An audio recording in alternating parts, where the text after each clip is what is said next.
Menta perlokan wara spi ke kubur. Kendit ke China ya ke jing terwa jong ke India. Hapdeng ke jing rap tiarthma se Pakistan. Tong ini skam. Pan ke China pakan longkum ke nong thau jing isuk. Hadin balik bom pateu ya ke Pahalgam ha United Nation. Ke China ke terwa penyerap penlip ya ke jing kanat India Pakistan. Halor ke kampen trim leno ha Pahalgam. Ke China ke kentu ya baro artiligiri. Ban buno syadien ya ki. Ban jan chakmat ban nompoi he na ke jing ya kanat.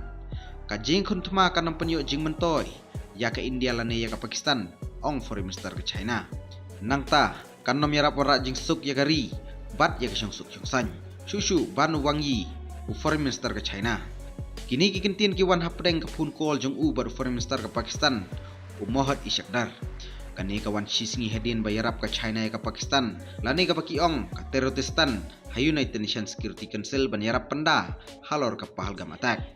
Yadai jengmut ke Pakistan ke China ban pendum ya ke ketin ke telik haga jing penrem jo ke UNSC United Nations Security Council ya ke Pahalgam attack ke United Nations Security Council ke stress ya ke jing don kam jo ke perthai ban trilang ban wanra ya ke jing suk ha ke Pulwama attack arja ke Kendai ke United Nations Security Council ke khot ya baro kiri ban trilang ke India tang ba how news nem ke statement jongki ke kedau tang ya kiri ki baya biang ban trilang ke India kejikran halor ke statement bayalam dekat Amerika yo iya ke Pakistan bagi ke China bagi pendum ya kejikran jongki ke Pakistan ke ting ban kedau persyak ya ke India yo ke kata ya ke pusian jongka hakmat kejikran jongka perthai ha ko berkaliang bu ke Pakistan ya gigon China hajan kaput India hapdeng bating ya kejing syak yathma pau online ke video peni ba yaki gon Pakistan kaput India kam baka Pakistan ka bun ki Chinese SH-15 self-propelled guns hajan line of control.